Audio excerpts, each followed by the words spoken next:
Calibán y la bruja, mujeres, cuerpo y acumulación primitiva. Silvia Federici. Traducción, Verónica Endel y Leopoldo Sebastián Touz. Una de las condiciones para el desarrollo capitalista fue el proceso que Michel Foucault definió como disciplinamiento del cuerpo, que desde mi punto de vista consistió en un intento por parte del Estado y de la Iglesia para transformar las potencias del individuo en fuerza de trabajo. Este capítulo examina la forma en la que se concibió esta transformación en los debates filosóficos de la época y las intervenciones estratégicas que se generaron en torno a la misma. En el siglo XVI, en las zonas de Europa occidental más afectadas por la Reforma protestante y por el surgimiento de una burguesía mercantil, se observa la emergencia en todos los campos, el teatro, el púlpito, la imaginación política y filosófica, de un nuevo concepto de persona. Su encarnación ideal es el Próspero de Shakespeare de La Tempestad, 1612, que combina la espiritualidad celestial de Ariel y la materialidad brutal de Calibán. Sin embargo, su figura delata cierta ansiedad sobre el equilibrio que se había alcanzado, lo que hace imposible cualquier orgullo por la especial posición del hombre en el orden de los seres. Al derrotar a Calibán, Próspero debe admitir que este ser de tinieblas es mío, recordándole así a su audiencia que, en tanto humanos, es verdaderamente problemático que seamos a la vez el ángel y la bestia. En el siglo XVII, lo que permanece en Próspero como aprensión subliminal se concreta como conflicto entre la razón y las pasiones del cuerpo, lo cual da un nuevo sentido a los clásicos temas judeocristianos para producir un novedoso paradigma antropológico. El resultado es la reminiscencia de las escaramuzas medievales entre ángeles y demonios por la posesión del alma que parte hacia el más allá. Pero el conflicto está ahora escenificado dentro de la persona, que es presentada como un campo de batalla en el que existen elementos opuestos en lucha por la dominación. Por un lado, están las fuerzas de la razón, la parsimonia, la prudencia, el sentido de la responsabilidad, el autocontrol. Por otro lado, están los bajos instintos del cuerpo, la lascivia, el ocio, la disipación sistemática de las energías vitales que cada uno posee. Este combate se libra en distintos frentes ya que la razón debe mantenerse atenta ante los ataques del ser carnal y evitar que, en palabras de Lutero, la sabiduría de la carne corrompa los poderes de la mente. En los casos extremos, la persona se convierte en un terreno de la lucha de todos contra todos. No me dejéis ser nada, si dentro de la brújula de mi ser no encuentro la batalla de Lepanto, las pasiones contra la razón contra la fe contra el demonio y mi conciencia contra todos ellos. Thomas Browne, 1928. A lo largo de este proceso tiene lugar un cambio en el campo metafórico, en tanto que la representación filosófica de la psicología individual se apropia de imágenes del Estado como entidad política, para sacar a la luz un paisaje habitado por gobernantes y sujetos rebeldes, multitudes y sediciones, cadenas y órdenes imperiosas, e incluso por el verdugo, como dice Thomas Browne, masculino. El discurso sobre la persona en el siglo XVII imagina el desarrollo de una batalla en el microcosmos del individuo que sin duda se fundamenta en la realidad de la época. Este es un aspecto del proceso más general de reforma social, a partir de la cual, ya en la era de la razón, la burguesía emergente intentó amoldar a las clases subordinadas a las necesidades de desarrollo de la economía capitalista. En el intento de formar un nuevo tipo de individuo, la burguesía entabló esa batalla contra el cuerpo que se convirtió en su impronta histórica. De acuerdo con Max Weber, la reforma del cuerpo está en el corazón de la ética burguesa porque el capitalismo hace de la adquisición, el objetivo final de la vida, en lugar de tratarla como medio para satisfacer nuestras necesidades, por lo tanto, necesita que perdamos el derecho a cualquier forma espontánea de disfrutar de la vida. El capitalismo intenta también superar nuestro estado natural, al romper las barreras de la naturaleza y al extender el día de trabajo más allá de los límites definidos por la luz solar, los ciclos estacionales y el cuerpo mismo, tal y como estaban constituidos en la sociedad preindustrial. También Marx concibe la alienación del cuerpo como un rasgo distintivo de la relación entre el capitalista y el obrero. Al transformar el trabajo en una mercancía, el capitalismo hace que los trabajadores subordinen su actividad a un orden externo sobre el que no tienen control y con el cual no se pueden identificar. De este modo, el proceso de trabajo se convierte en un espacio de extrañamiento, el trabajador solo se siente en sí fuera del trabajo, y en el trabajo fuera de sí. Está en lo suyo cuando no trabaja y cuando trabaja no está en lo suyo. Marx, 1961. Por otra parte, en el desarrollo de una economía capitalista, el trabajador se convierte, aunque solo sea formalmente, en libre dueño de su fuerza de trabajo, que, a diferencia del esclavo, puede poner a disposición del comprador por un periodo limitado de tiempo. Esto implica que, como veremos, este conflicto entre la razón y el cuerpo, descrito por los filósofos como un enfrentamiento desenfrenada entre lo mejor y lo más bajo, que no puede ser atribuido solo al gusto por lo figurativo durante el barroco, será purificado más tarde para favorecer un lenguaje más masculino. 3. El discurso sobre la persona en el siglo XVII imagina el desarrollo de una batalla en el microcosmos del individuo que sin duda se fundamenta en la realidad de la época. Este es un aspecto del proceso más general de reforma social, a partir de la cual, ya en la era de la razón, la burguesía emergente intentó amoldar a las clases subordinadas a las necesidades de desarrollo de la economía capitalista. En el intento de formar un nuevo tipo de individuo, la burguesía entabló esa batalla contra el cuerpo que se convirtió en su impronta histórica. De acuerdo con Max Weber, la reforma del cuerpo está en el corazón de la ética burguesa porque el capitalismo hace de la adquisición, el objetivo final de la vida, en lugar de tratarla como medio para satisfacer nuestras necesidades, por lo tanto, necesita que perdamos el derecho a cualquier forma espontánea de disfrutar de la vida. Weber, 1958, 53. El capitalismo intenta también superar nuestro estado natural, al romper las barreras de la naturaleza y al extender el día de trabajo más allá de los límites definidos por la luz solar, los ciclos estacionales y el cuerpo mismo, tal y como estaban constituidos en la sociedad preindustrial. También Marx concibe la alienación del cuerpo como un rasgo distintivo de la relación entre el capitalista y el obrero. Al transformar el trabajo en una mercancía, el capitalismo hace que los trabajadores subordinen su actividad a un orden externo sobre el que no tienen control y con el cual no se pueden identificar. De este modo, el proceso de trabajo se convierte en un espacio de extrañamiento, el trabajador solo se siente en sí fuera del trabajo, y en el trabajo fuera de sí. Está en lo suyo cuando no trabaja y cuando trabaja no está en lo suyo. Marx, 1961. Por otra parte, en el desarrollo de una economía capitalista, el trabajador se convierte, aunque solo sea formalmente, en libre dueño de su fuerza de trabajo, que, a diferencia del esclavo, puede poner a disposición del comprador por un periodo limitado de tiempo. Esto implica que, ha de poder disponer libremente de su fuerza de trabajo, sus energías, sus facultades, como de su propia mercancía. Marx, 1909. Esto también conduce a un sentido de disociación con respecto al cuerpo, que viene redefinido y reducido a un objeto con el cual la persona deja de estar inmediatamente identificada.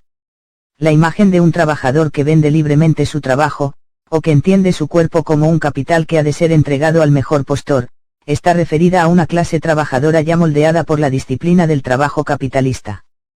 Pero no es sino hasta la segunda mitad del siglo XIX cuando puede vislumbrarse un trabajador como este, templado, prudente, responsable, orgulloso de poseer un reloj, Thompson, 1964, y que considera las condiciones impuestas por el modo de producción capitalista como leyes de la naturaleza.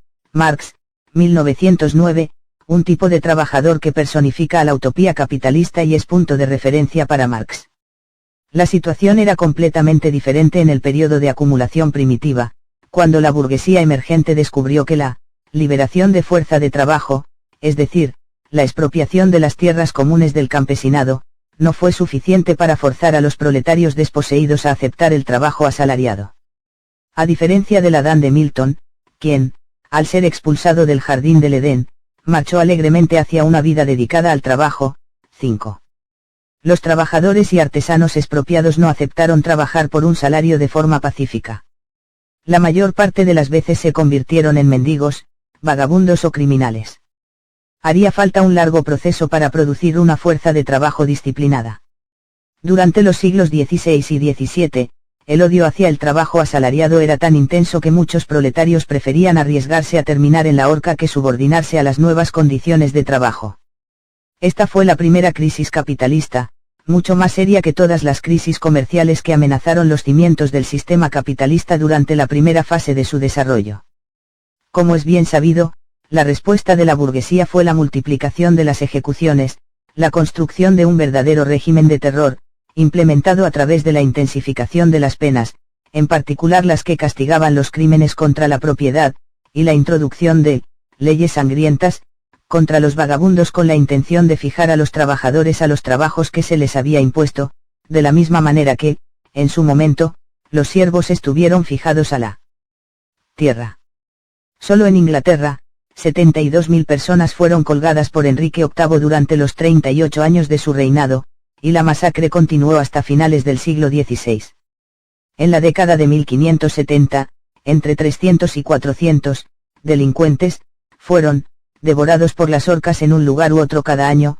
Hoskins, 1977. Solo en Devon, 74 personas fueron colgadas durante 1598, y Bidem. Pero la violencia de la clase dominante no se limitó a reprimir a los transgresores. También apuntaba hacia una transformación radical de la persona, pensada para erradicar del proletariado cualquier comportamiento que no condujera a la imposición de una disciplina de trabajo más estricta. Las dimensiones de este ataque pueden verse en la legislación social que, a mediados del siglo XVI, fue introducida en Inglaterra y Francia. Se prohibieron los juegos, en particular aquellos que, además de ser inútiles, debilitaban el sentido de responsabilidad del individuo y la ética del trabajo. Se cerraron tabernas y baños públicos. Se establecieron castigos para la desnudez y también para otras formas, improductivas, de sexualidad y sociabilidad. Se prohibió beber, decir palabrotas e insultar. En medio de este vasto proceso de ingeniería social comenzó a tomar forma una nueva concepción sobre el cuerpo y una nueva política sobre este. La novedad fue el ataque al cuerpo como fuente de todos los males, si bien fue estudiado con idéntica pasión con la que, en los mismos años, se animó la investigación sobre los movimientos celestes.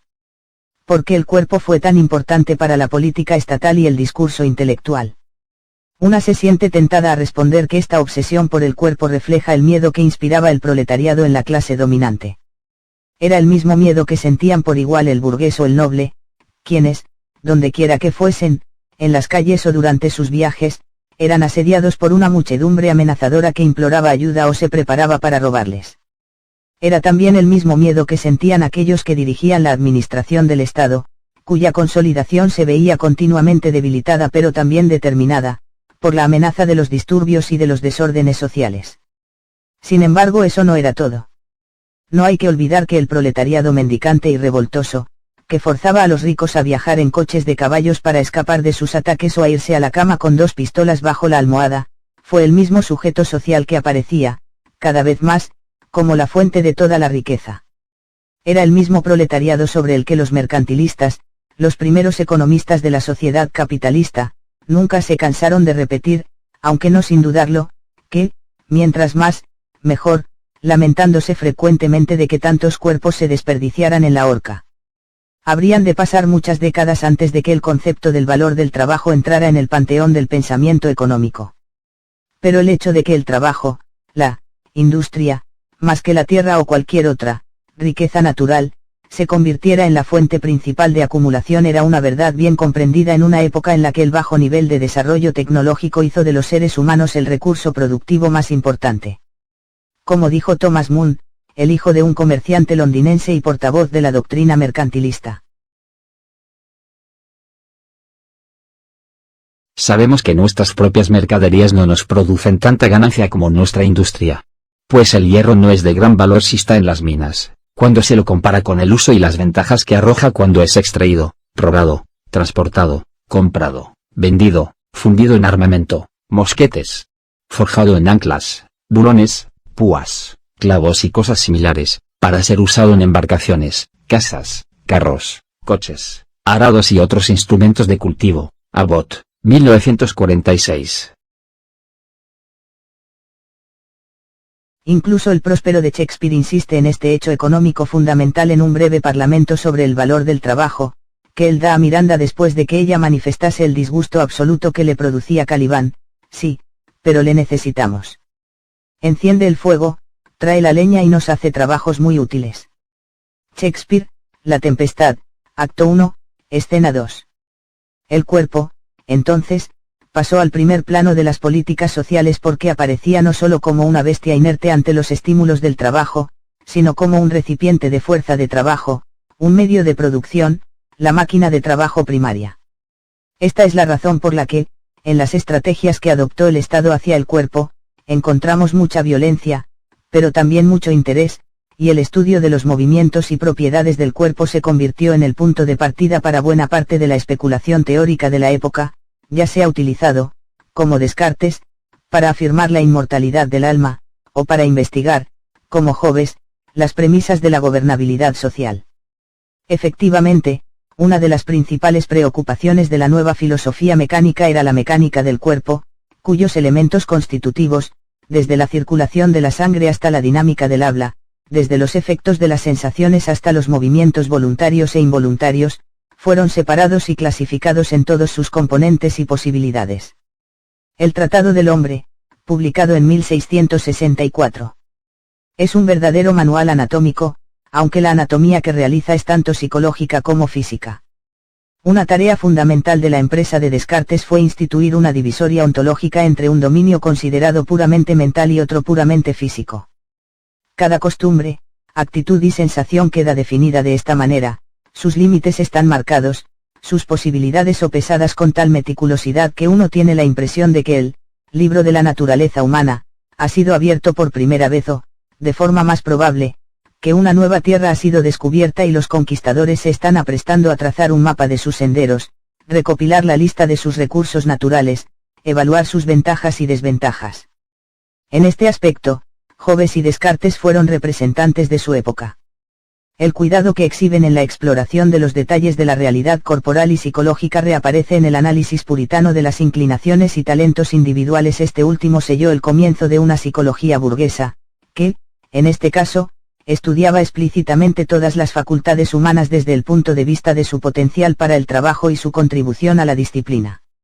Otro signo de la nueva curiosidad por el cuerpo y, de un cambio con respecto a las formas de ser y las costumbres de épocas anteriores que permitieron que el cuerpo pudiera abrirse, según las palabras de un médico del siglo XVII, fue el desarrollo de la anatomía como disciplina científica, después de su relegación a la oscuridad intelectual durante la Edad Media.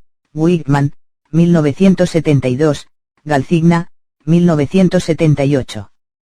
Pero al mismo tiempo que el cuerpo aparecía como el principal protagonista en la escena filosófica y política, un aspecto sorprendente de estas investigaciones fue la concepción degradada que se formaron del mismo. El teatro anatómico expone a la vista pública un cuerpo desencantado y profanado, que solo en principio puede ser concebido como el emplazamiento del alma, y que en cambio es tratado como una realidad separada. Galcigna, 1978.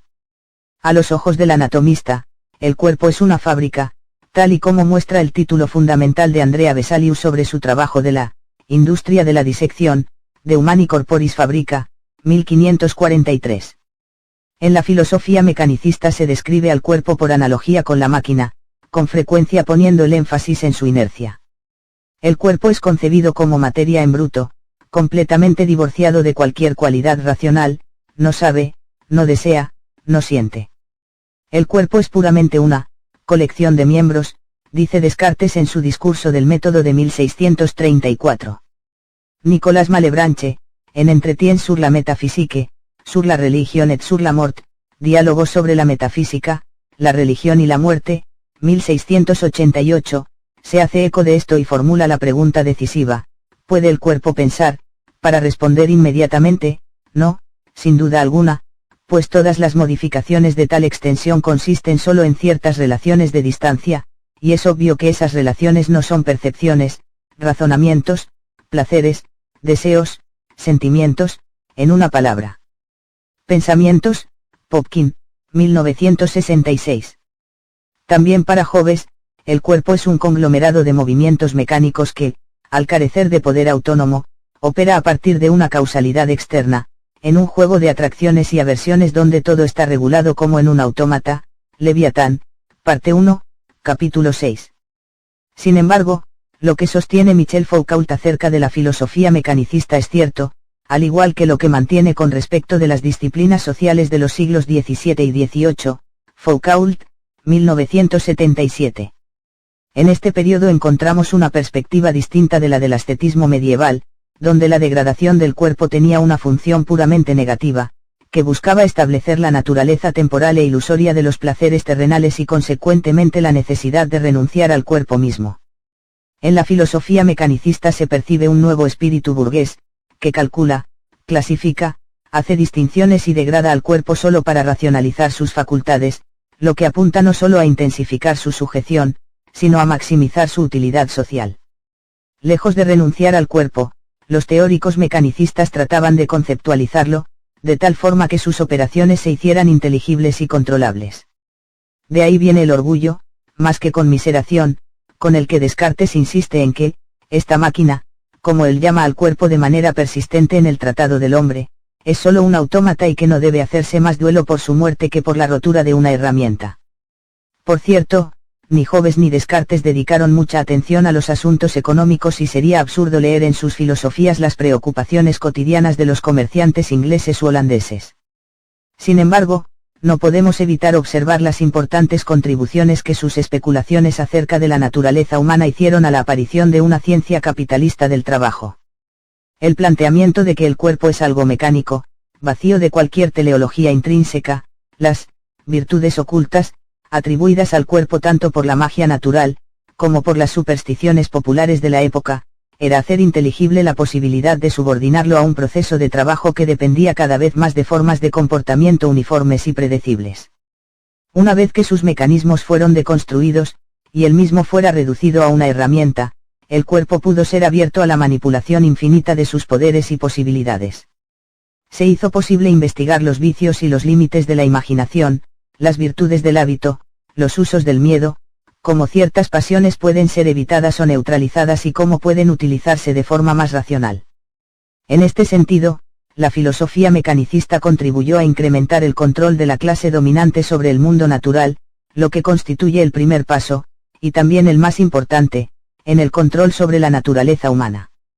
Así como la naturaleza, reducida a gran máquina, pudo ser conquistada y, según las palabras de Bacon, penetrada en todos sus secretos, de la misma manera el cuerpo, vaciado de sus fuerzas ocultas, pudo ser, atrapado en un sistema de sujeción, donde su comportamiento pudo ser calculado, organizado, pensado técnicamente e, investido de relaciones de poder. Foucault, 1977.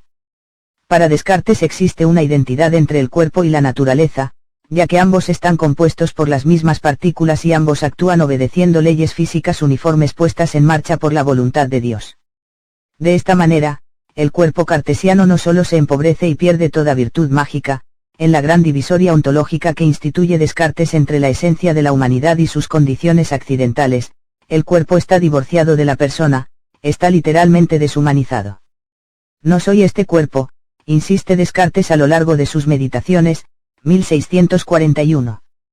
Y, efectivamente, en su filosofía, el cuerpo confluye con un continuum mecánico de materia que la voluntad puede contemplar, ahora sin trabas, como objeto propio de dominación. Como veremos, Descartes y Hobbes expresan dos proyectos diferentes en relación con la realidad corporal. En el caso de Descartes, la reducción del cuerpo a materia mecánica hace posible el desarrollo de mecanismos de autocontrol que sujetan el cuerpo a la voluntad. P. Para Hobbes, por su parte, la mecanización del cuerpo sirve de justificación para la sumisión total del individuo al poder del Estado. En ambos, sin embargo, el resultado es una redefinición de los atributos corporales que, al menos idealmente, hacen al cuerpo apropiado para la regularidad y el automatismo exigido por la disciplina del trabajo capitalista. 16. Pongo el énfasis en el, idealmente, porque, en los años en que Descartes y Hobbes escribían sus tratados, la clase dominante tenía que enfrentarse con una corporalidad que era muy diferente de la que aparecía en las prefiguraciones de estos filósofos. De hecho, es difícil reconciliar los cuerpos insubordinados que rondan la literatura social del siglo de hierro, con las imágenes de relojes por medio de las cuales Descartes y Hobbes representaban al cuerpo en sus trabajos. No obstante, aun cuando aparentemente están distanciadas de los asuntos cotidianos de la lucha de clases, es en las especulaciones de estos dos filósofos donde se encuentra la primera conceptualización de la transformación del cuerpo en una máquina de trabajo, lo que constituye una de las principales tareas de la acumulación primitiva. Cuando, por ejemplo, Hobbes declara que, el corazón, no es, sino un resorte, y las articulaciones sino varias ruedas, percibimos en sus palabras un espíritu burgués, en el que no solo el trabajo es la condición y motivo de existencia del cuerpo, sino que también siente la necesidad de transformar todos los poderes corporales en fuerzas de trabajo. Este proyecto constituye una pista a la hora de comprender por qué tanta especulación filosófica y religiosa de los siglos XVI y XVII está compuesta de una verdadera vivisección del cuerpo humano, por medio de la cual se decidía cuáles de sus propiedades podían vivir y cuáles, en cambio, debían morir. Se trataba de una alquimia social que no convertía metales corrientes en oro, sino poderes corporales en fuerzas de trabajo. La misma relación que el capitalismo introdujo entre la tierra y el trabajo estaba así también empezando a tomar el control sobre la relación entre el cuerpo y el trabajo. Mientras el trabajo empezaba a ser considerado como una fuerza dinámica capaz de un desarrollo infinito, el cuerpo aparecía como materia inerte y estéril que solo la voluntad podía mover, partiendo de una condición similar a la establecida por la física de Newton para la masa y el movimiento, en la que la masa tendía a la inercia a menos que se aplicara sobre ella una fuerza. Del mismo modo que la tierra, el cuerpo tenía que ser cultivado y antes que nada descompuesto en partes, de tal manera que pudiera liberar sus tesoros escondidos. Pues mientras el cuerpo es la condición de existencia de la fuerza de trabajo, es también su límite, ya que constituye el principal elemento de resistencia a su utilización. No era suficiente, entonces, decidir que en sí mismo el cuerpo no tenía valor. El cuerpo tenía que vivir para que la fuerza de trabajo pudiera vivir. Lo que murió fue el concepto del cuerpo como receptáculo de poderes mágicos que había predominado en el mundo medieval. En realidad, este concepto fue destruido. Detrás de la nueva filosofía encontramos la vasta iniciativa del Estado, a partir de la cual lo que los filósofos clasificaron como irracional, fue considerado crimen. Esta intervención estatal fue el subtexto necesario de la filosofía mecanicista. El saber puede convertirse en poder, solamente haciendo cumplir sus prescripciones. Esto significa que el cuerpo mecánico, el cuerpo máquina, no podría haberse convertido en modelo de comportamiento social sin la destrucción, por parte del Estado, de una amplia gama de creencias precapitalistas, prácticas y sujetos sociales cuya existencia contradecía la regulación del comportamiento corporal prometido por la filosofía mecanicista. Es por esto que, en plena edad de la razón, la edad del escepticismo y la duda metódica, encontramos un ataque feroz al cuerpo, firmemente apoyado por muchos de los que suscribían la nueva doctrina. Así es como debemos leer el ataque contra la brujería y contra la visión mágica del mundo que, a pesar de los esfuerzos de la Iglesia, había seguido siendo predominante a nivel popular durante la Edad Media. El sustrato mágico formaba parte de una concepción animista de la naturaleza que no admitía ninguna separación entre la materia y el espíritu, y de este modo imaginaba el cosmos como un organismo viviente, poblado de fuerzas ocultas, donde cada elemento estaba en relación, favorable, con el resto. De acuerdo con esta perspectiva, en la que la naturaleza era vista como un universo de signos y señales marcado por afinidades invisibles que tenían que ser descifradas, Foucault, 1970, cada elemento, las hierbas, las plantas, los metales y la mayor parte del cuerpo humano, escondía virtudes y poderes que le eran peculiares. Es por esto que existía una variedad de prácticas diseñadas para apropiarse de los secretos de la naturaleza y torcer sus poderes de acuerdo a la voluntad humana. Desde la quiromancia hasta la adivinación, desde el uso de hechizos hasta la curación receptiva, la magia abría una gran cantidad de posibilidades. Había hechizos diseñados para ganar juegos de cartas, para interpretar instrumentos desconocidos, para volverse invisible, para conquistar el amor de alguien, para ganar inmunidad en una guerra, para hacer dormir a los niños. Thomas, 1971, Wilson, 2000. La erradicación de estas prácticas era una condición necesaria para la racionalización capitalista del trabajo, dado que la magia aparecía como una forma ilícita de poder y un instrumento para obtener lo deseado sin trabajar, es decir, aparecía como la puesta en práctica de una forma de rechazo al trabajo. La magia mata a la industria, se lamentaba Francis Bacon, admitiendo que nada encontraba más repulsivo que la suposición de que uno podía lograr cosas con un puñado de recursos inútiles y no con el sudor de su propia frente. Bacon, 1870. Por otra parte, la magia se apoyaba en una concepción cualitativa del espacio y del tiempo que impedía la normalización del proceso de trabajo. ¿Cómo podían los nuevos empresarios imponer hábitos repetitivos a un proletariado anclado en la creencia de que hay días de suerte y días sin suerte, es decir, días en los que uno puede viajar y otros en los que uno no debe moverse de su casa, días buenos para casarse y otros en los que cualquier iniciativa debe ser prudentemente evitada? Una concepción del cosmos que atribuía poderes especiales al individuo, la mirada magnética, el poder de volverse invisible, de abandonar el cuerpo, de encadenar la voluntad de otros por medio de encantos mágicos, era igualmente incompatible con la disciplina del trabajo capitalista. No sería fructífero investigar si estos poderes eran reales o imaginarios. Puede decirse que todas las sociedades precapitalistas han creído en ellos y que, en tiempos recientes, hemos sido testigos de una revalorización de prácticas que, en la época a la que nos referimos, hubiesen sido condenadas por brujería. Este es, por ejemplo, el caso del creciente interés por la parapsicología y la bioautoregulación, que se aplican cada vez más, incluso en la medicina convencional. El renovado interés por las creencias mágicas es posible hoy porque ya no representan una amenaza social. La mecanización del cuerpo es hasta tal punto constitutiva del individuo que, al menos en los países industrializados, la creencia en fuerzas ocultas no pone en peligro la uniformidad del comportamiento social. También se admite que la astrología reaparezca, con la certeza de que aún el consumidor más asiduo de cartas astrales consultará automáticamente el reloj antes de ir a trabajar. Sin embargo, esta no era una opción para la clase dominante del siglo XVII que, en esta fase inicial y experimental del desarrollo capitalista, no había alcanzado el control social necesario como para neutralizar la práctica de la magia, y que tampoco podía integrar funcionalmente la magia en la organización de la vida social. Desde su punto de vista, poco importaba si los poderes que la gente decía tener, o aspiraba a tener, eran reales o no, pues la mera existencia de creencias mágicas era una fuente de insubordinación social. Tomemos, por ejemplo, la difundida creencia en la posibilidad de encontrar tesoros escondidos con la ayuda de hechizos mágicos. Thomas, 1971.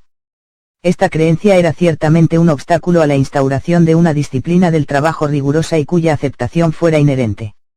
Igualmente amenazador fue el uso que las clases bajas hicieron de las profecías que, particularmente durante la Revolución Inglesa, como ya lo habían hecho en la Edad Media, sirvieron para formular un programa de lucha. Elton, 1972. Las profecías no son simplemente la expresión de una resignación fatalista. Históricamente han sido un medio por el cual los pobres han expresado sus deseos con el fin de dotar de legitimidad a sus planes y motivarse para actuar. Hobbes reconoció esto cuando advirtió que, no hay nada que dirija tan bien a los hombres en sus deliberaciones como la previsión de las consecuencias de sus acciones. La profecía es muchas veces la causa principal de los acontecimientos pronosticados. Hobbes, Behemoth, Borg 6. Pero más allá de los peligros que planteaba la magia, la burguesía tenía que combatir su poder porque debilitaba el principio de responsabilidad individual, ya que la magia relacionaba las causas de la acción social con las estrellas, lo que estaba fuera de su alcance y su control. De ese modo, mediante la racionalización del espacio y del tiempo que caracterizó a la especulación filosófica de los siglos XVI y XVII, la profecía fue reemplazada por el cálculo de probabilidades, cuya ventaja, desde el punto de vista capitalista, es que el futuro puede ser anticipado solo en tanto se suponga la regularidad y la inmutabilidad del sistema, es decir, solo en tanto se suponga que el futuro será como el pasado y que ningún cambio mayúsculo, ninguna revolución, alterará las condiciones en las que los individuos toman decisiones. De manera similar, la burguesía tuvo que combatir la suposición de que es posible estar en dos sitios al mismo tiempo, pues la fijación del cuerpo en el espacio y en el tiempo, es decir, la identificación espaciotemporal del individuo, es una condición esencial para la regularidad del proceso de trabajo. La incompatibilidad de la magia con la disciplina del trabajo capitalista y con la exigencia de control social es una de las razones por las que el Estado lanzó una campaña de terror en su contra, un terror aplaudido sin reservas por muchos de los que hoy en día son considerados fundadores del racionalismo científico. Jean Bodin, Mersenne, el filósofo mecanicista y miembro de la Royal Society, Richard Boyle, y el maestro de Newton, Isaac Barrow. Incluso el materialista Hobbes, a la vez que mantenía distancia, dio su aprobación. En cuanto a las brujas, escribió, 1963, no creo que su brujería encierre ningún poder efectivo, pero justamente se las castiga por la falsa creencia que tienen de ser causa de maleficio, y, además, por su propósito de hacerlo si pudieran. Defendió que si se eliminaran estas supersticiones, los hombres estarían más dispuestos de lo que lo están a la obediencia cívica. Hobbes estaba bien asesorado. Las hogueras en las que las brujas y otros practicantes de la magia murieron, y las cámaras en las que se ejecutaron sus torturas, fueron un laboratorio donde tomó forma y sentido la disciplina social, y donde fueron adquiridos muchos conocimientos sobre el cuerpo. Con las hogueras se eliminaron aquellas supersticiones que obstaculizaban la transformación del cuerpo individual y social en un conjunto de mecanismos predecibles y controlables. Y fue allí, nuevamente, donde nació el uso científico de la tortura, pues fueron necesarias la sangre y la tortura para criar un animal, capaz de un comportamiento regular, homogéneo y uniforme, marcado a fuego con la señal de las nuevas reglas, Nietzsche, 1965. Un elemento significativo, en este contexto, fue la condena del aborto y de la anticoncepción como maleficium, lo que encomendó el cuerpo femenino a las manos del Estado y de la profesión médica y llevó a reducir el útero a una máquina de reproducción del trabajo. En el capítulo sobre la caza de brujas, volveré sobre este punto. Allí sostengo que la persecución de las brujas fue el punto culminante de la intervención estatal contra el cuerpo proletario en la era moderna. Es necesario hacer hincapié en que a pesar de la violencia desplegada por el Estado, el disciplinamiento del proletariado continuó lentamente a lo largo del siglo XVII, así como durante el siglo XVIII, frente a una fuerte resistencia que ni siquiera el miedo a la ejecución pudo superar. Un ejemplo emblemático de esta resistencia es analizado por Peter Linebaughen, The Tiburn-Riots against the Surgeons, las revueltas de Tiburn contra los cirujanos. Según Linebaugh, a principios del siglo XVIII, durante una ejecución en Londres, los familiares y amigos del condenado dieron batalla para evitar que los asistentes de los cirujanos se apropiaran del cadáver con el fin de usarlo en los estudios anatómicos, Linebaugh, 1975. La batalla fue feroz, porque el miedo a ser disecado no era menor que el miedo a la muerte. La disección eliminaba la posibilidad de que el condenado reviviera después de un ahorcamiento mal hecho, tal y como ocurría frecuentemente en la Inglaterra del siglo XVIII. Entre la gente, se difundió una concepción mágica del cuerpo según la cual éste continuaba vivo después de la muerte y la muerte lo enriquecía con nuevos poderes.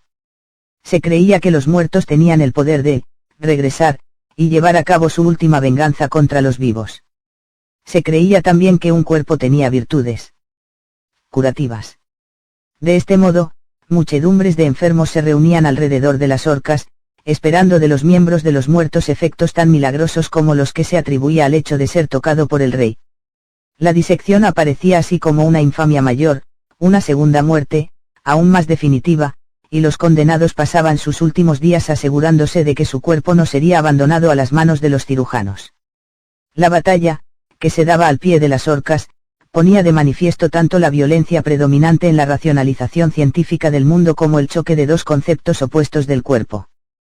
Por un lado, tenemos el concepto del cuerpo que le confiere poderes aún después de la muerte, el cuerpo no inspira repulsión y no es tratado como algo podrido o ajeno. Por otro, el cuerpo es considerado muerto aunque todavía esté vivo, ya que es concebido como un instrumento mecánico, que puede ser desmantelado como si se tratara de una máquina. En las horcas, junto al cruce de las calles Tyburn y Edgware, escribe Peter Linebaugh, encontramos la conexión entre la historia de los pobres de Londres y la historia de la ciencia inglesa. Esta no fue una coincidencia, tampoco fue una coincidencia que el progreso de la anatomía dependiera de la capacidad de los cirujanos para arrebatar los cuerpos colgados en Tyburn. El curso de la racionalización científica estaba íntimamente ligado al intento, por parte del Estado, de imponer su control sobre una fuerza de trabajo que no estaba dispuesta a colaborar. Este intento fue aún más importante, como factor determinante de las nuevas actitudes hacia el cuerpo, que el desarrollo de la tecnología. Tal y como sostiene David Dixon, la conexión entre la nueva visión científica del mundo y la creciente mecanización de la producción solo puede sostenerse como una metáfora. Dixon, 1979.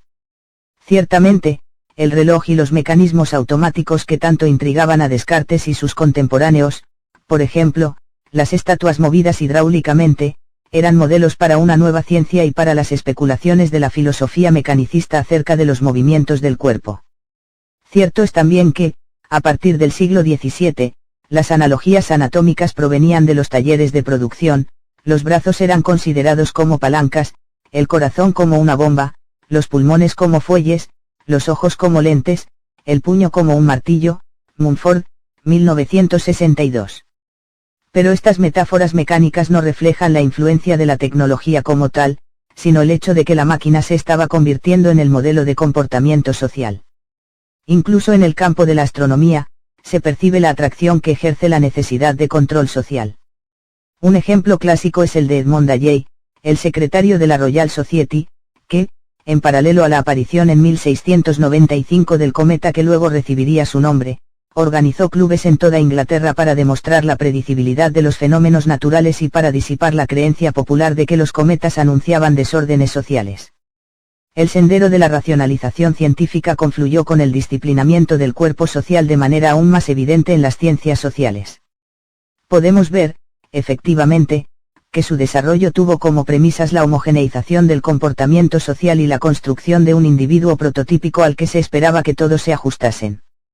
En términos de Marx, este es un individuo abstracto, construido de manera uniforme, como una media social, sujeto a una descaracterización radical, de tal modo que sus facultades solo pueden ser aprendidas a partir de sus aspectos más normalizados. La construcción de este nuevo individuo fue la base para el desarrollo de lo que William Petty llamaría más tarde, usando la terminología hobbesiana, la aritmética política, una nueva ciencia que habría de estudiar cada forma de comportamiento social en términos de números, pesos y medidas. El proyecto de Petty se realizó con el desarrollo de la estadística y la demografía, Wilson, 1966, Cullen, 1975, que efectúan sobre el cuerpo social las mismas operaciones que la anatomía efectúa sobre el cuerpo individual, diseccionan a la población y estudian sus movimientos, desde las tasas de natalidad hasta las de mortalidad, desde las estructuras generacionales hasta las ocupacionales, en sus aspectos más masificados y regulares. También es posible observar que, desde el punto de vista del proceso de abstracción por el que pasa el individuo en la transición al capitalismo, el desarrollo de la máquina humana fue el principal salto tecnológico, el paso más importante en el desarrollo de las fuerzas productivas que tuvo lugar en el periodo de la acumulación primitiva. Podemos observar, en otras palabras, que la primera máquina desarrollada por el capitalismo fue el cuerpo humano y no la máquina de vapor, ni tampoco el reloj. Pero si el cuerpo es una máquina, surge inmediatamente un problema: ¿cómo hacerlo trabajar? De las teorías de la filosofía mecánica derivan dos modelos diferentes de gobierno del cuerpo. Por una parte, tenemos el modelo cartesiano que, a partir de la suposición de un cuerpo puramente mecánico, postula la posibilidad de que en el individuo se desarrollen mecanismos de autodisciplina, autocontrol, self-management y autorregulación que hagan posibles las relaciones de trabajo voluntarias y el gobierno basado en el consentimiento. Por otro lado, está el modelo hobbesiano que, al negar la posibilidad de una razón libre del cuerpo, externaliza las funciones de mando, encomendándoselas a la autoridad absoluta del Estado. El desarrollo de una teoría del autocontrol, a partir de la mecanización del cuerpo, es el centro de atención de la filosofía de Descartes, quien, recordémoslo, no completó su formación intelectual en la Francia del absolutismo monárquico sino en la Holanda burguesa, elegida como morada en la medida en que congeniaba más con su espíritu.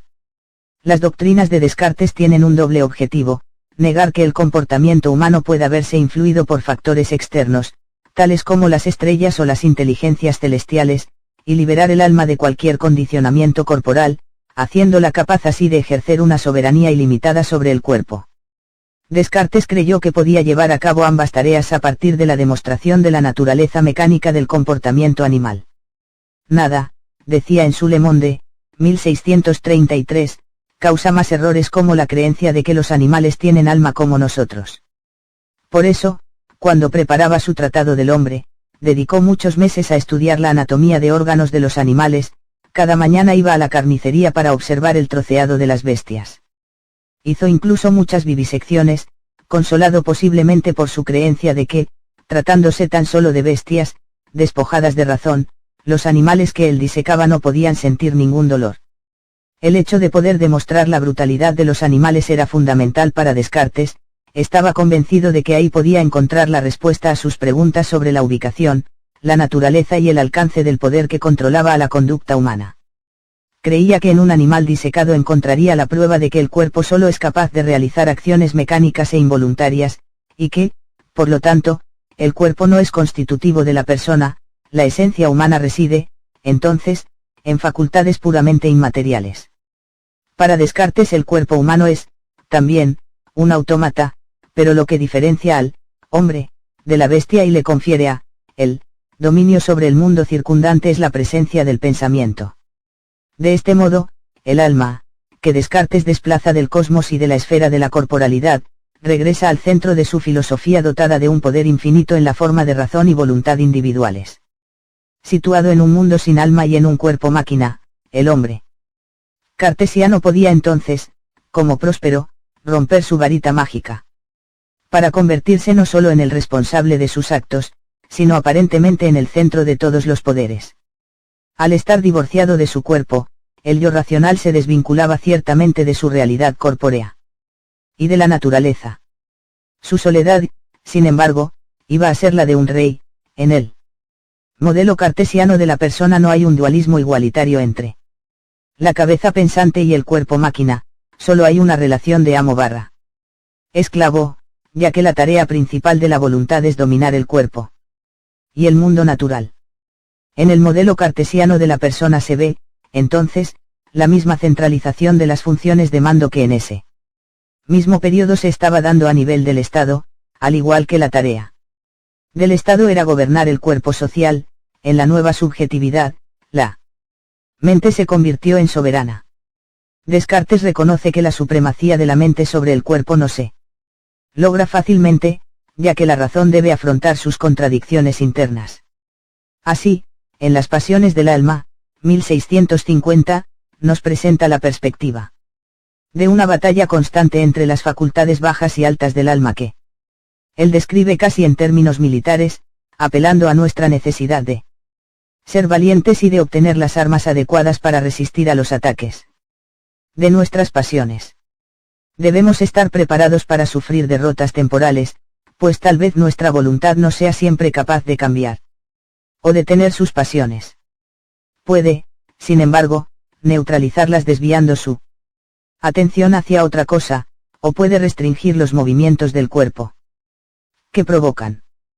Puede, en otras palabras, evitar que las pasiones se conviertan en acciones.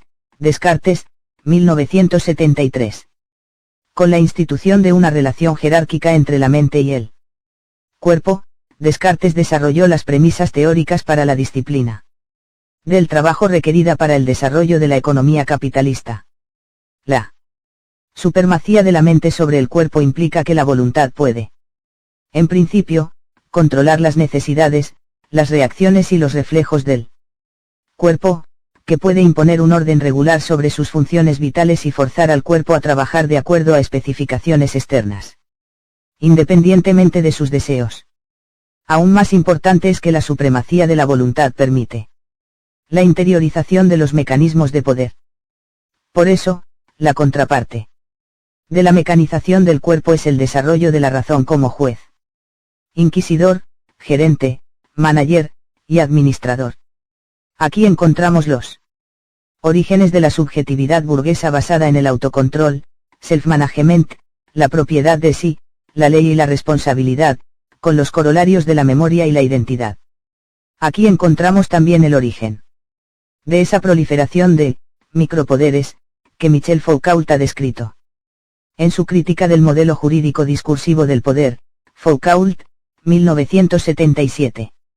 Sin embargo, el modelo cartesiano muestra que el poder puede ser descentralizado, difundido a través del cuerpo social solo en la medida en que vuelve a plegarse en la persona. De esta manera la persona es reorganizada como un microestado. En otras palabras, al difundirse, el poder no pierde su fuerza, es decir, su contenido y sus propósitos, sino que simplemente adquiere la colaboración del yo en su ascenso.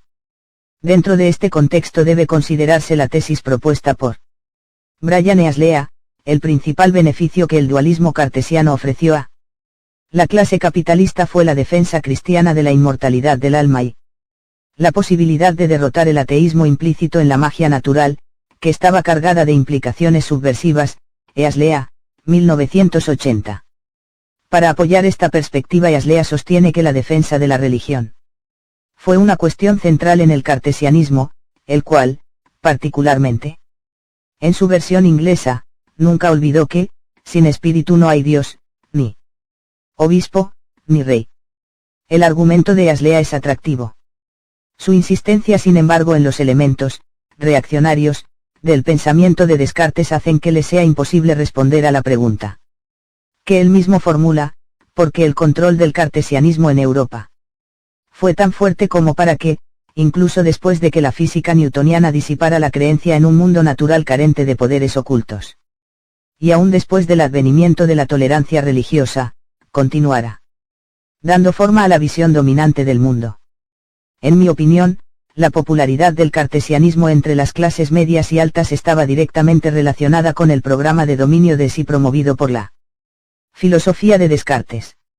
En sus implicaciones sociales, este programa fue tan importante para la élite contemporánea a Descartes que la relación hegemónica entre los seres humanos y la naturaleza se legitimó a partir del dualismo cartesiano.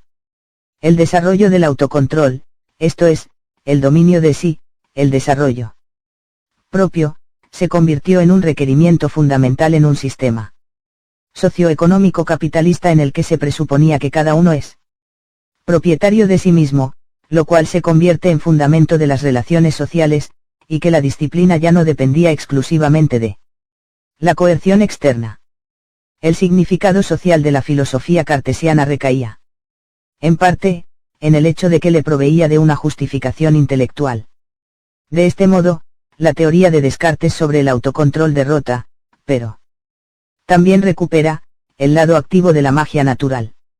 De este modo, reemplaza el poder impredecible del mago, construido a partir de la manipulación sutil de las influencias y correspondencias astrales, por un poder mucho más rentable, un poder para el cual ningún alma tiene que ser confiscada, generado solo a partir de la administración y la dominación del propio cuerpo y, por extensión, de la administración y la dominación de los cuerpos de otros seres. No podemos decir, entonces, como dice Aslea, repitiendo una crítica formulada por Leibniz, que el cartesianismo no pudo traducir sus principios en un conjunto de regulaciones prácticas, es decir, que no pudo demostrar a los filósofos, y sobre todo a los comerciantes y fabricantes, cómo podrían beneficiarse con él en su intento por controlar la materia del mundo. Si bien el cartesianismo no pudo dar una traducción tecnológica a sus preceptos, proveyó sin embargo información valiosa en relación con el desarrollo de la tecnología humana. Su comprensión de la dinámica del autocontrol llevaría a la construcción de un nuevo modelo de persona, en el que el individuo funcionaba a la vez como amo y como esclavo. A finales del siglo XVII, gracias a que interpretaba también los requerimientos de la disciplina del trabajo capitalista, la doctrina de Descartes se había difundido por Europa y sobrevivido incluso la llegada de la biología vitalista y a la creciente obsolescencia del paradigma mecanicista. Las razones del triunfo de Descartes se ven con mayor claridad cuando comparamos su explicación de la persona con la que hizo Thomas Hobbes, su rival inglés. El monismo biológico de Hobbes rechazaba el postulado de una mente inmaterial o alma, que constituyera la base del concepto cartesiano de persona. Con ello rechazaba el supuesto cartesiano de que la voluntad humana puede liberarse del determinismo corpóreo e instintivo. Para Hobbes, el comportamiento humano era un conglomerado de acciones reflejas que seguían leyes naturales precisas y obligaban al individuo a luchar incesantemente por el poder y la dominación sobre los otros. De ahí la guerra de todos contra todos, en un hipotético estado de naturaleza, y la necesidad de un poder absoluto que garantizase, a través del miedo y del castigo, la supervivencia del individuo en la sociedad. Como es bien sabido, la doctrina política de Hobbes causó escándalo. entre sus contemporáneos, quienes la consideraron peligrosa y subversiva, hasta el punto de que, aunque era algo que deseaba fuertemente, Hobbes nunca fue admitido en la Royal Society, Bowle, 1952. A pesar de Hobbes, en cualquier caso, se impuso el modelo de Descartes, que expresaba la tendencia ya existente a democratizar los mecanismos de disciplina social atribuyendo a la voluntad individual la función de mando que, en el modelo hobbesiano, había sido dejada únicamente en manos del Estado. Tal y como muchos críticos de Hobbes han sostenido, los cimientos de la disciplina pública deben estar arraigados en los corazones de los hombres, pues en ausencia de una legislación interna los hombres se dirigen inevitablemente a la revolución, citado en Bowle, 1951. Para Hobbes, se quejaba Henry Moore, no existe la libertad de la voluntad y por lo tanto no hay remordimiento de la conciencia o de la razón, solo existe la voluntad de quien tiene la espada más larga, citado en Eneas Lea, 1980.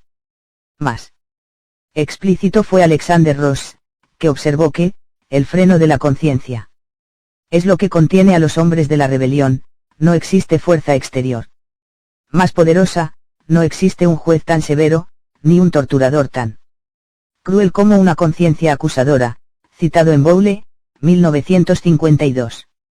Es evidente que la crítica contemporánea al ateísmo y al materialismo de Hobbes no estaba motivada por preocupaciones religiosas.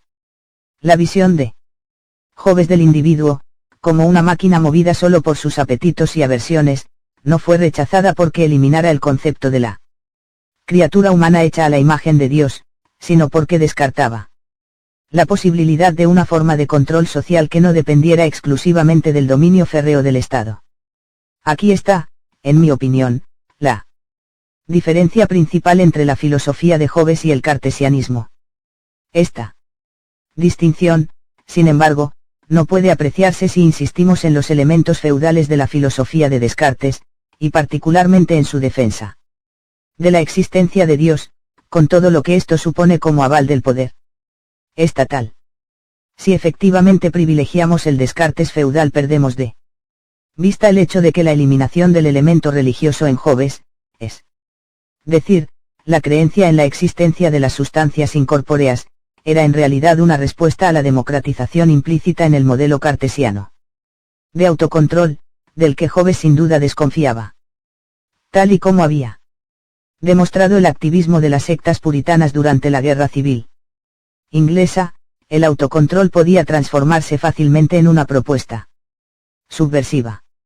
El llamamiento de los puritanos a convertir el manejo del comportamiento propio en conciencia individual, y a hacer de la conciencia propia el juez último de la verdad, se había radicalizado en manos de los sectarios para convertirse en un rechazo anárquico de la autoridad establecida.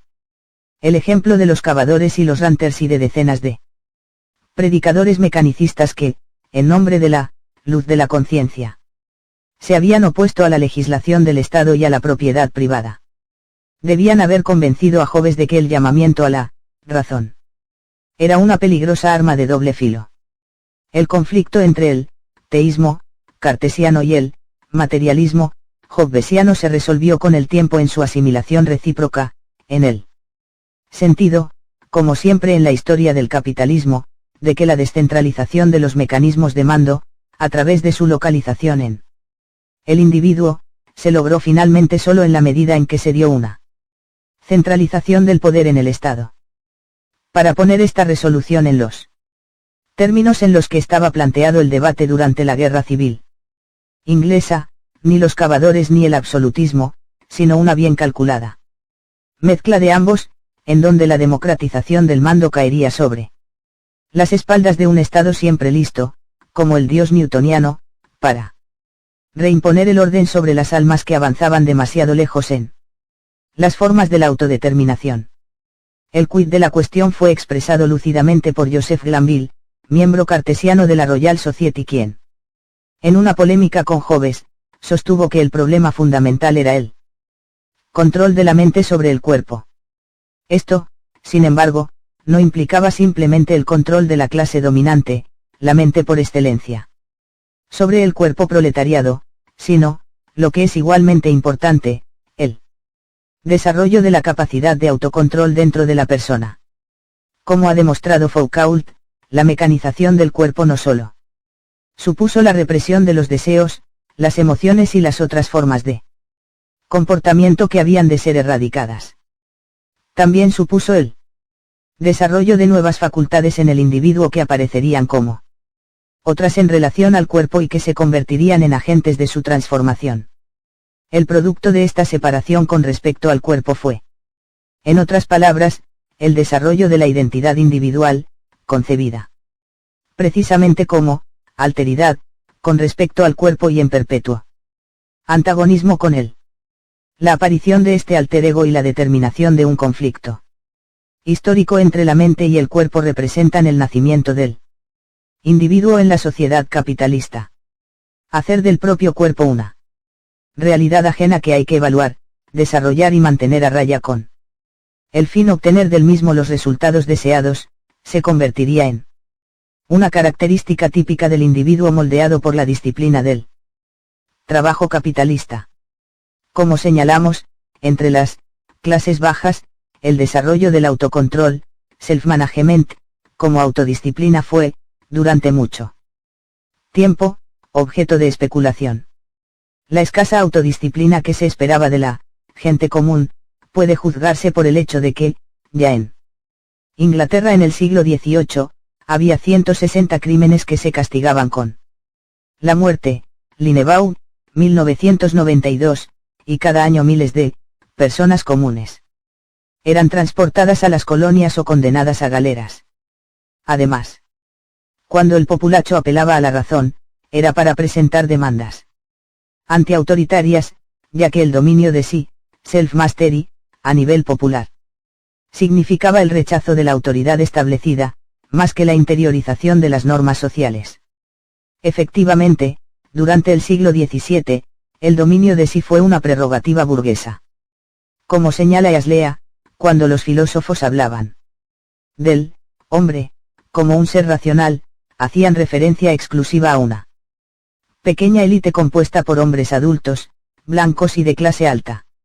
La gran multitud de los hombres, escribió Henry Power, un seguidor inglés de Descartes, se parece más bien al autómata de Descartes, ya que carecen de cualquier poder de razonar y solo pueden ser llamados hombres en tanto metáfora.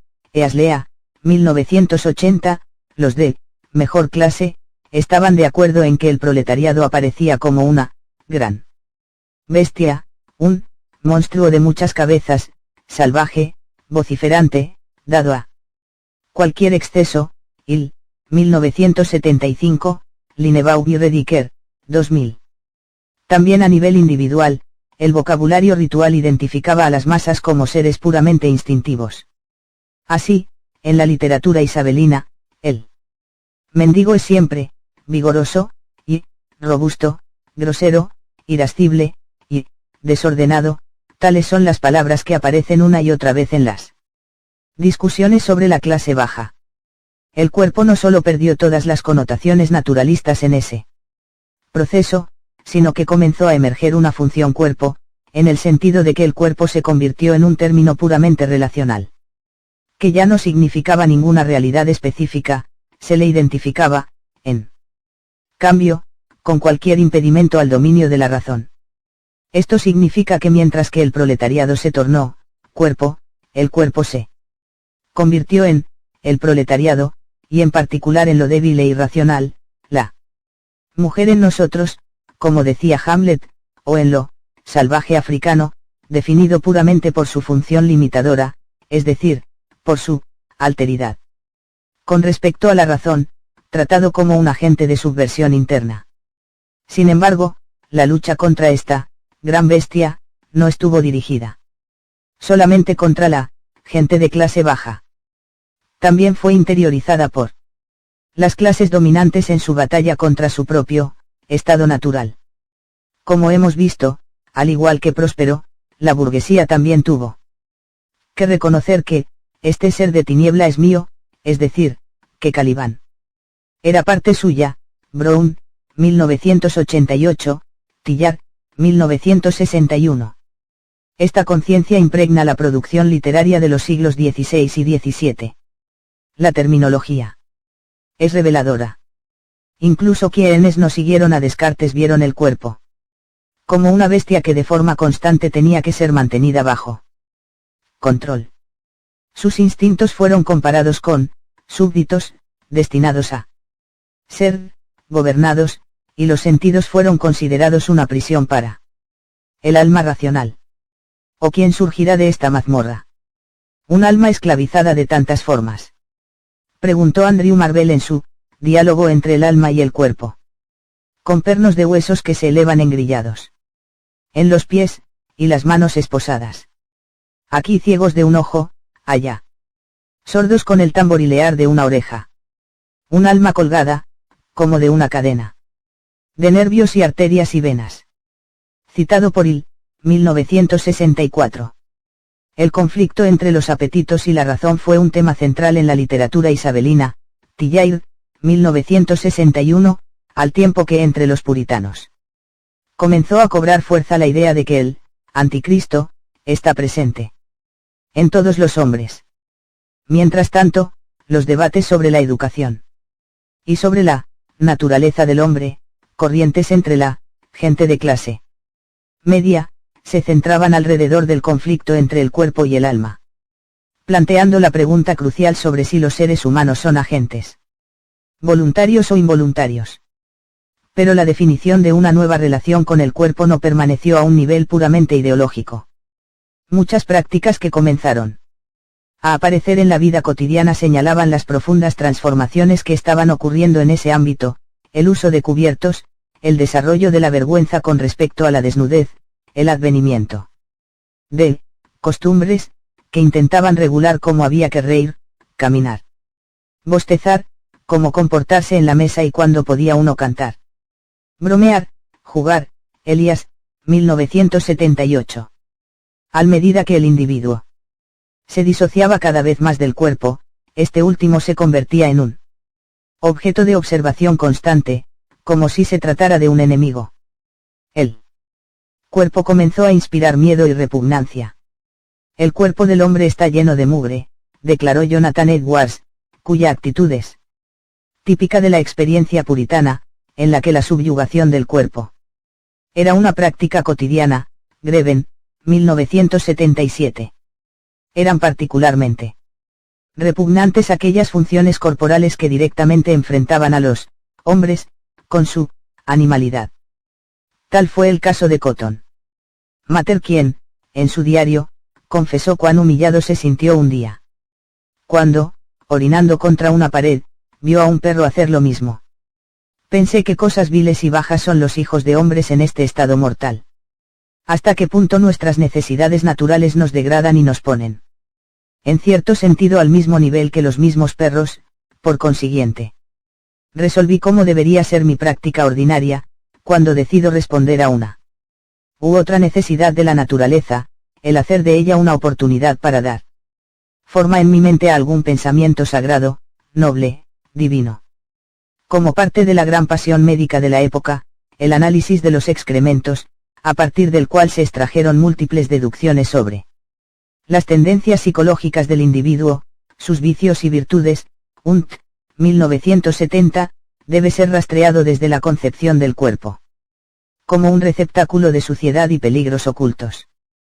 Claramente, esta obsesión por los excrementos humanos reflejaba en parte el disgusto que la clase media comenzaba a sentir por los aspectos no productivos del cuerpo, un disgusto acentuado inevitablemente en un ambiente urbano donde los excrementos planteaban un problema logístico, además de aparecer como puro residuo. Pero en esta obsesión podemos leer también la necesidad burguesa de regular y purificar la máquina corporal de cualquier elemento que pudiera interrumpir su actividad y ocasionar tiempos muertos para el trabajo. Los excrementos eran tan analizados y degradados, al mismo tiempo, porque eran el símbolo de los humores enfermos, que se creía vivían en el cuerpo y a los cuales se atribuían todas las tendencias perversas de los seres humanos.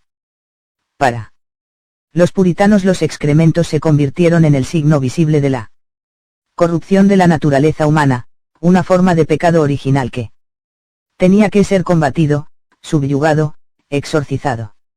De ahí el uso de las purgas, los eméticos y las enemas que se administraban a los niños o a los poseídos, para hacerlos expulsar sus embrujamientos. Thorndike. 1958. En este intento obsesivo por conquistar el cuerpo en sus más íntimos pliegues, se ve reflejada la misma pasión con que, en esos mismos años, la burguesía trató de conquistar, podríamos decir, colonizar ese ser ajeno, peligroso e improductivo que a sus ojos era el proletariado. Pues el proletariado era el gran Calibán de la época. El proletario era ese ser material en bruto y por sí mismo desordenado, que Petty recomendaba fuera consignado a las manos del Estado, que, siguiendo su prudencia, por sí mismo debe mejorar, administrar y configurar para su provecho. Furniss, 1957. Como Calibán, el proletario personificaba los humores enfermos, que se escondían en el cuerpo social, comenzando por los monstruos repugnantes de la vagancia y la borrachera. A los ojos de sus amos, su vida era pura inercia, pero al mismo tiempo era pasión descontrolada y fantasía desenfrenada, siempre lista a explotar en conmociones bulliciosas. Sobre todo, era indisciplina, falta de productividad, incontinencia, deseo de satisfacción física inmediata. Su utopía no era una vida de trabajo sino el país de Cucaña. Burke, 1978, Graus, 1987, donde las casas estaban hechas de azúcar, los ríos de leche y donde no solo uno podía obtenerlo que deseara sin esfuerzo, sino que recibía dinero por comer y beber, por dormir una hora de sueño profundo, sin caminar. Uno gana 6 francos. Y por beber bien, uno gana una pistola.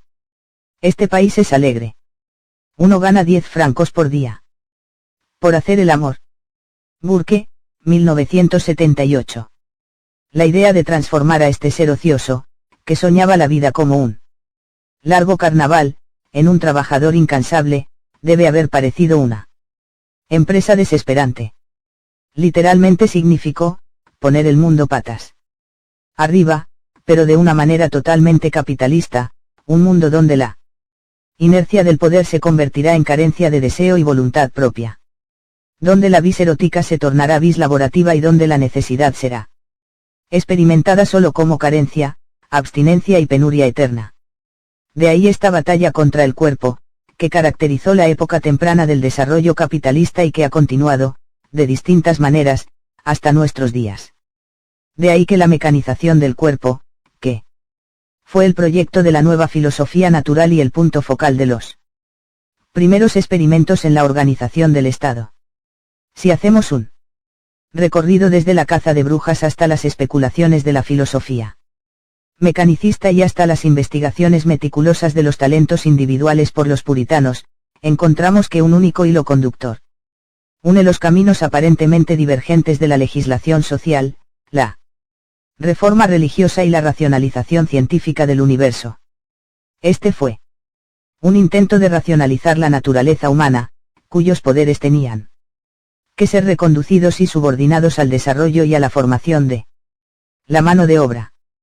Como hemos visto, en este proceso el cuerpo fue progresivamente politizado, fue desnaturalizado y redefinido como lo otro, el limit non significante político de las relaciones de clase y de las fronteras cambiantes, continuamente vueltas a trazar, que estas relaciones producen en el mapa de la explotación humana.